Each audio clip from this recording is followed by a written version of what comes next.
Outra questão que eu queria formular ao senhor diz respeito à não proliferação de armas nucleares.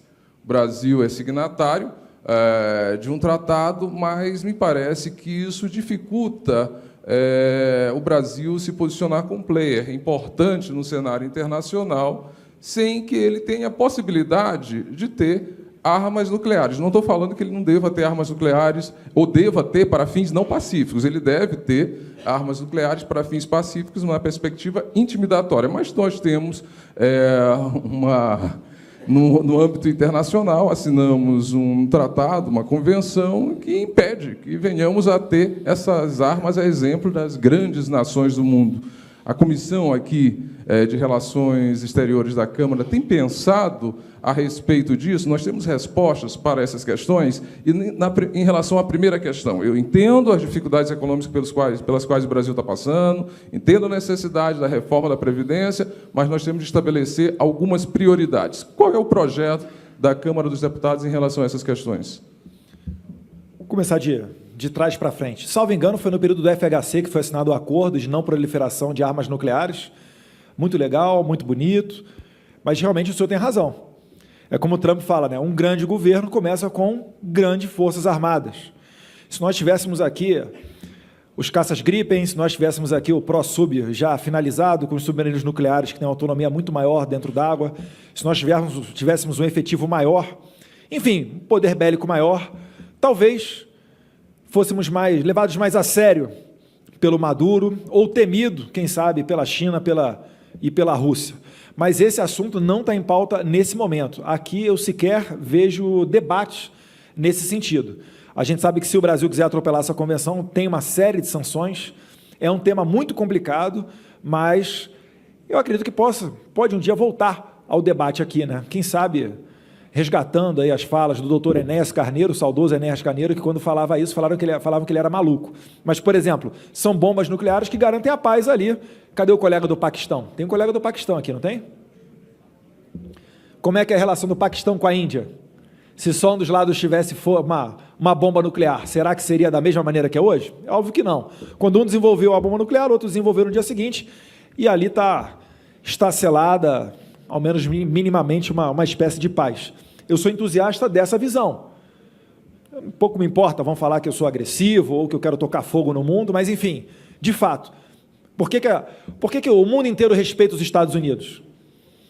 É o único país que tem condição de abrir 2 frentes militares, 2 guerras em qualquer lugar do mundo. Os caras explodiram 11 de setembro, explodiram lá o World Trade Center, o que eles fizeram? Passaram por cima de tudo quanto é veto, invadiram o Iraque. Então, o ISIS está cortando a cabeça de cristão do outro lado do mundo? Está crescendo? Bombardeou, e de tanto bombardear, eles foram reduzidos a praticamente nada agora, né? Isso quase ninguém fala. Mas, enfim, o terrorista, o criminoso e o ditador sanguinário, eles só respeitam uma coisa, que é a força. Eu espero que o politicamente não vença essa batalha e a gente possa realmente ter um programa para reestruturar as nossas Forças Armadas. Indo para a primeira pergunta, a questão de redução ao orçamento.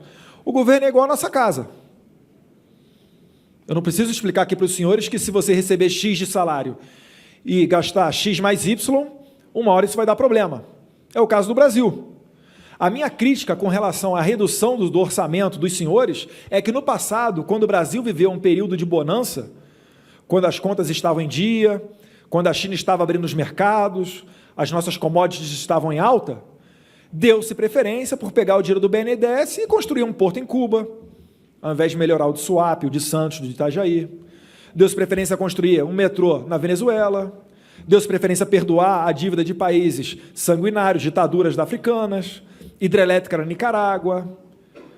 E se você somar isso tudo, certamente é muito impactante, porque são bons bilhões de dólares, fora a questão da corrupção. Então, o governo ele tenta dar o exemplo, tanto que essa previdência está começando por nós, políticos, está começando pelos altos salários do Poder Judiciário. É óbvio, né? O presidente já disse, ele não gostaria que fosse feita uma reforma, mas é necessária, ou faz isso, ou o país vai quebrar. E o Paulo Guedes ele tem uma ousadia de tentar fazer essa transição do nosso regime atual, contributivo, onde quem está na base da pirâmide contribui para aquele que está aposentado ou recebendo benefício no topo da pirâmide. Só que, como sabemos, né, a pirâmide está cada vez ficando mais curta, porque o brasileiro está tendo menos filho, e está ficando mais larga no topo, porque tem vivido mais. Então, ele quer fazer uma transição desse sistema atual para um sistema de capitalização. É mais ou menos, não será 100% isso, mas é mais ou menos o que ocorreu no Chile nos anos 80, no tempo do Pinochet. O ministro dele, José Pinheira, não tinha nem 30 anos de idade, retornando, não de Chicago, mas de Harvard, acabou sendo ministro. Inclusive, tive a oportunidade de bater com ele, bater um papo com ele sensacional, né? E ele explicou para o Pinochet, naquele tempo, os planos que ele tinha, as novas ideias que ele tinha aprendido na universidade.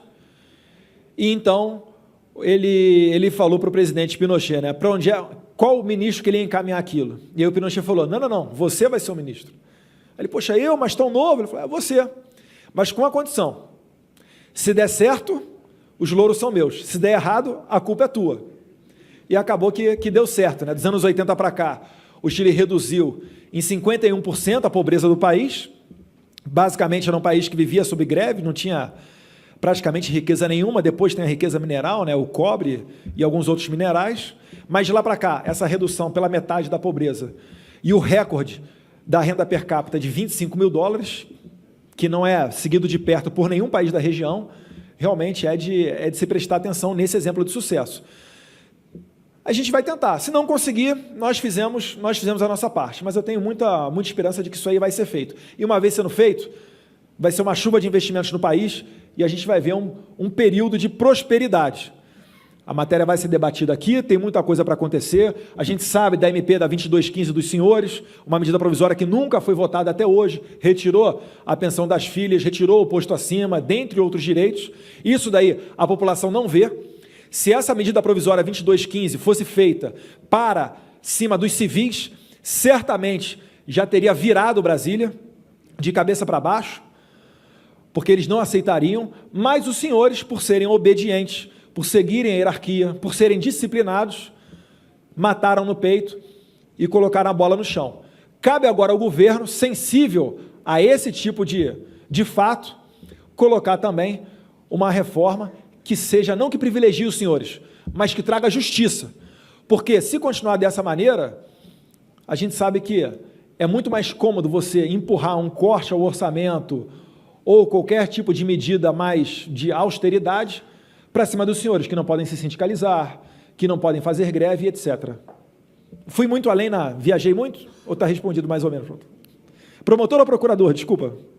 Promotor. Paulo. Obrigado, Paulo.